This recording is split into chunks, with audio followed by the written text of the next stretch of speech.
Welcome to AP today news.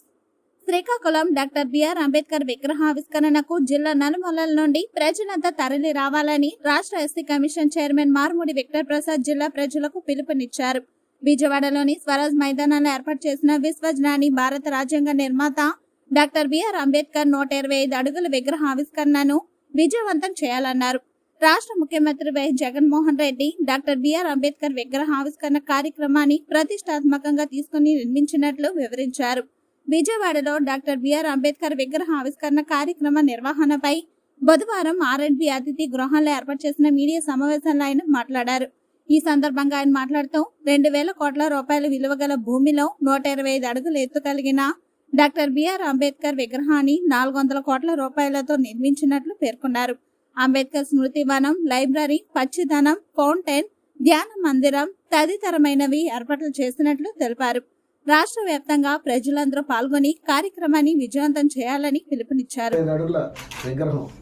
మొత్తం 205 అడుగుల ఎత్తైన విగ్రహాన్ని జగన్మోహన్ రెడ్డి గారు ఏర్పాటు చేయడం జరిగింది. గత ప్రభుత్వంలో చంద్రబాబు నాయుడు గారు 125 అడుగుల విగ్రహాన్ని ఏర్పాటు చేస్తున్నారు, కానీ ఆ విషయాన్ని పట్టించుకోలేదు. గౌరవ ముఖ్యమంత్రి జగన్మోహన్ రెడ్డి గారు అధికారం చేపట్టగానే నేను విజయవాడలో 125 అడుగుల విగ్రహాన్ని ఏర్పాటు చేస్తానని చెప్పి ప్రతిష్టాత్మకంగా చేసుకుని ఒక అద్భుతమైనటువంటి కళాఖండాన్ని ఈ రోజున విజయవాడలో ఏర్పాటు చేసి రేపు 19వ తారీఖున ఆవిష్కరిస్తున్నారు. అంబేద్కర్ విగ్రహంతో పాటు అంబేద్కర్ స్మృతివనం అని మల్టీ కన్వెన్షన్ హాల్, 3,000 మంది కూర్చునే మల్టీ కన్వెన్షన్ హాల్, 2,000 మంది కూర్చునే ఓపెన్ థియేటర్,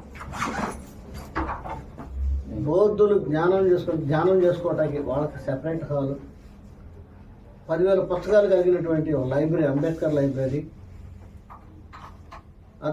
అద్భుతమైనటువంటి గ్రీనరీస్ తో ఏర్పాటు చేస్తున్నటువంటి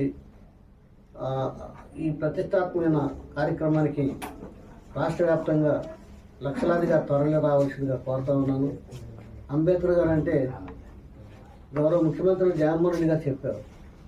అంబేద్కర్ గారు అంటే గతంలో ఎస్సీ ఎస్టీల వరకే పరిమితం చేశారు.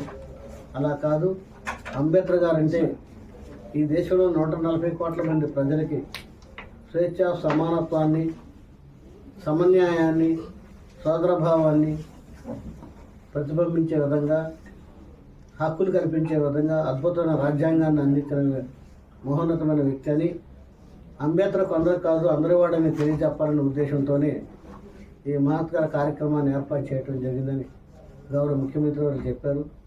భారతదేశంలోనే ఇటువంటి అత్యున్నతమైనటువంటి ఒక అద్భుతమైనటువంటి కార్యక్రమం ఇంతవరకు జరగలేదు.